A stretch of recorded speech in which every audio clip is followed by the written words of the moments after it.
A'udhu billahi minash shaitanir rajim. Bismillahir rahmanir rahim. Assalamu alaikum. My name is Akif Maqsood Hashmi, Assistant Professor of Physics from PCHS Foundation Boys College.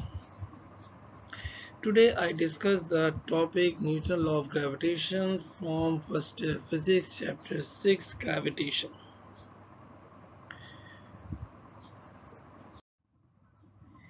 We know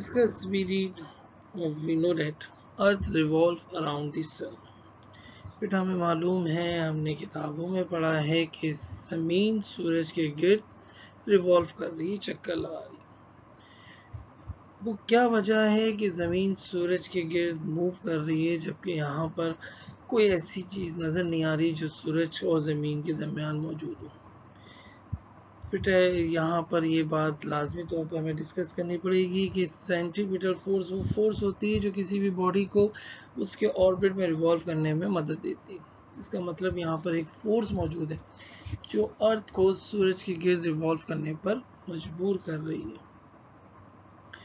बेटा इस force के बारे में discussion सबसे पहले Newton ने की थी, जिसे हम न्यूटन लॉ ऑफ ग्रेविटेशन कहते हैं। बेटा न्यूटन लॉ ऑफ ग्रेविटेशन क्या है? Qualitative and quantitative study about the gravitational force is known as Newton law of gravitation. बेटा qualitative means reason की बात की जाएगी और quantitative means factors की बात की जाएगी। बेटा according to Newton's qualitative statement, in this universe there is an attractive force between two bodies due to their masses, which is known as gravitational force. बेटा इस स्टेटमेंट में उसने रीजन और नेचर ऑफ ग्रेविटेशनल फोर्स की वजह बात की है। बेटा ग्रेविटेशनल फोर्स की रीजन क्या होती है? ये मासेस की वजह से होती है। बेटा हर फोर्स की कोई ना कोई रीजन होती है, just like friction force roughness की वजह से होती है, इलेक्ट्रोस्टैटिक फोर्स चार्जेस की वजह से होती है, तो ग्रेविटेशनल फोर्स मास की वजह से होती है। और नेचर इसकी हमेशा अट्रैक्टिव होगी। ग्रेविटेशनल फोर्स जब भी दो बॉडीज के दरमियान होगी हमेशा अट्रैक्टिव फोर्स कहलाएगी। In quantitative statement of Newton law of gravitation, the magnitude of gravitational force between two bodies is directly proportional to the product of masses and inversely proportional to the square of the distance between their centre. बेटा quantitative statement में factors की बात की। Gravitational force दो factors पर depend कर रही है, मासेस के प्रोडक्ट पर और डिस्टेंस पर।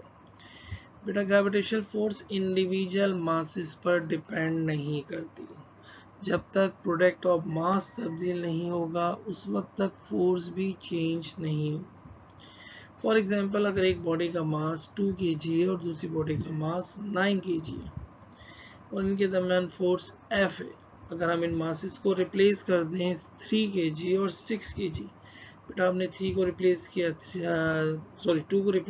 3 से और 9 को रिप्लेस किया 6 से, तो बेटा 2 और 9 का प्रोडक्ट 18 होता है, 3 6 का प्रोडक्ट भी 18 होता है।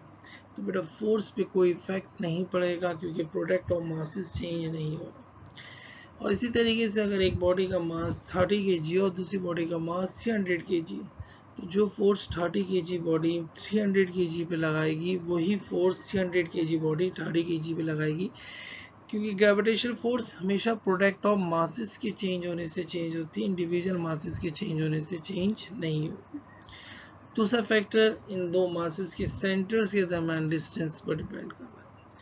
बेटा डिस्टेंस बढ़ाने से फोर्स का मैग्नीट्यूड डिक्रीज करेगा स्क्वायर टाइम्स, और फोर्स डिस्टेंस के कम करने से फोर्स का मैग्नीट्यूड इंक्रीज कर जाएगा स्क्वायर टाइम्स। इसलिए इस लॉ को इनवर्स स्क्वायर लॉ भी कहते हैं।